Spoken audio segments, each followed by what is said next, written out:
Saya yakin dan percaya sampai ini anggaran turun. Karena Tuhan itu lihat air mata orang miskin.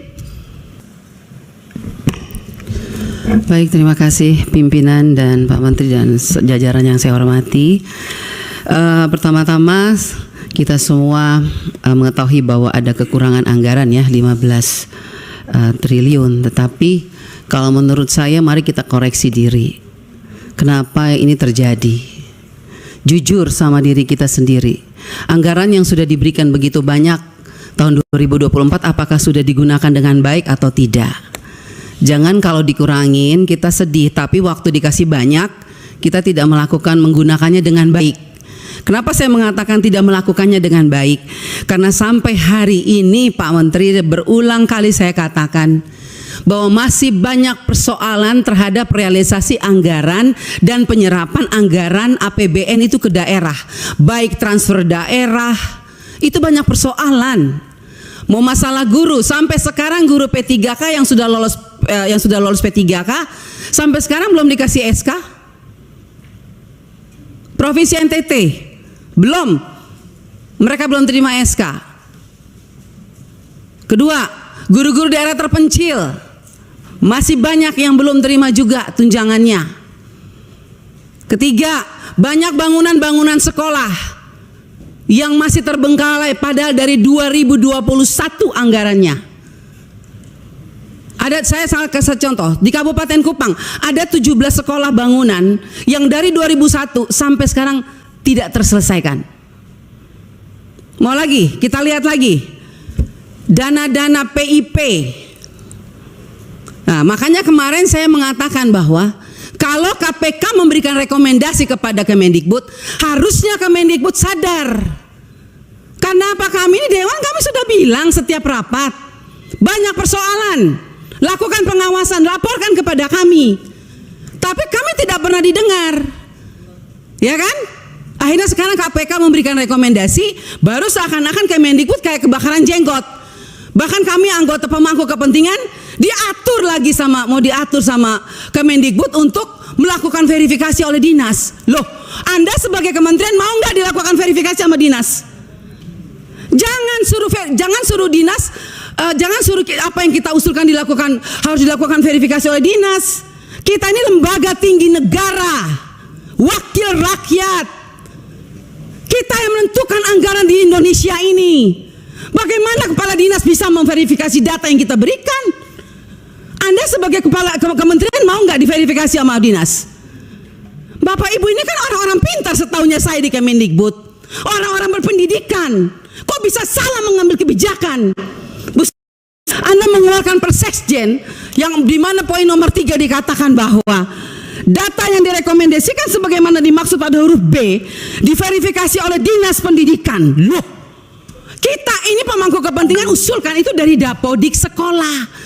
Dapodik itu harusnya kan, makanya tadi Pak Andre bilang operator sekolah itu diperhatikan karena semua itu dari operator sekolah. Kepala sekolah aja kadang-kadang tidak tahu apa yang terjadi dilakukan oleh operator sekolah. Dinas pendidikan juga nggak tahu. Nah, kementerian juga. Jadi kalau mau lakukan verifikasi, harusnya kementerian melakukan verifikasi terhadap dinas, dinas lakukan verifikasi terhadap kepala sekolah, hasil verifikasi itu baru diberikan kepada kami. Itu jangan dibolak-balik. Bahkan saya minta Bapak Ibu pimpinan, kita ambilkan rekomendasi kepada KPK, periksa apa yang ada di Kemendikbud.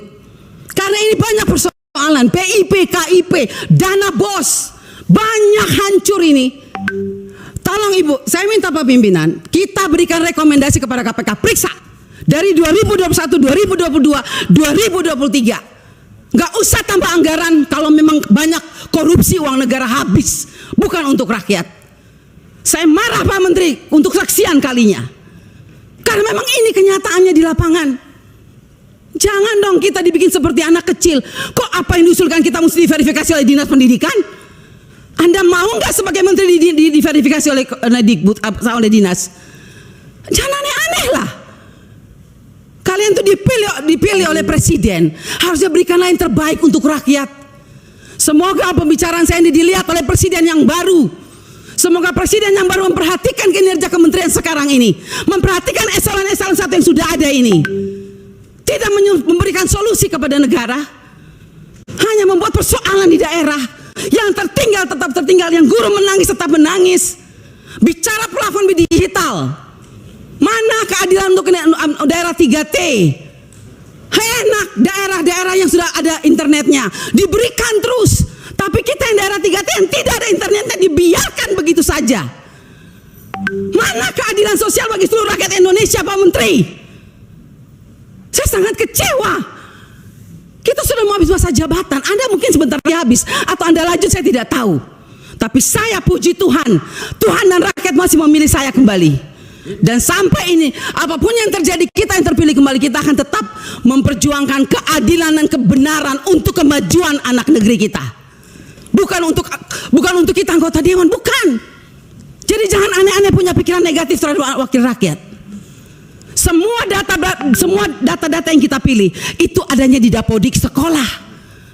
Perhatikan dong operator sekolah, perhatikan kepala sekolah, perhatikan dinas. Jangan hanya urus yang besar-besar triliunan, tapi begitu sampai di bawah tidak pernah diperhatikan. Omong kosong semua ini. Saya setuju KPK memberikan rekomendasi. Bila perlu kita berikan rekomendasi kepada KPK, periksa Kemendikbud. Biar kita lihat siapa yang bobrok, siapa yang mencintai negeri ini sebetulnya. Wakil rakyatkah atau mereka? Jangan begitu dong. Bikin Persekjen memalukan, Bu Sekjen. Ya iyalah, Anda jangan senyum. Anda membuat Persekjen, tidak pikir masa kita diverifikasi oleh dinas? Mending kalau kepala dinasnya bersih. Kalau kepala dinasnya justru yang mencuri uang PIP, bagaimana Ibu? Saya mau tanya sekarang, jawab. Apa Anda pikir semua kepala dinas bersih? Oh tidak.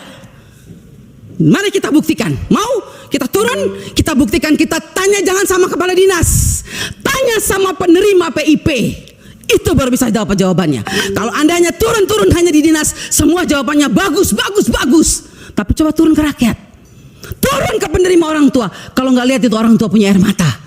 Omong kosong, nama ada, SK ada, uang nol sampai hari ini. Baik. Jadi kalau kita mau bicara soal anggaran, Pak, jangan ditambah.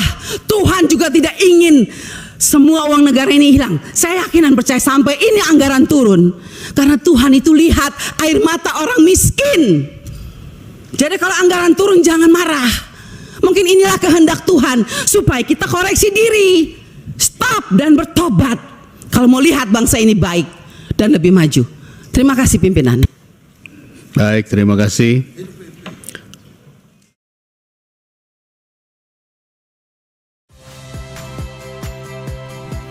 Saya Yasir Neneama. Saksikan program-program Kompas TV melalui siaran digital, pay TV, dan media streaming lainnya.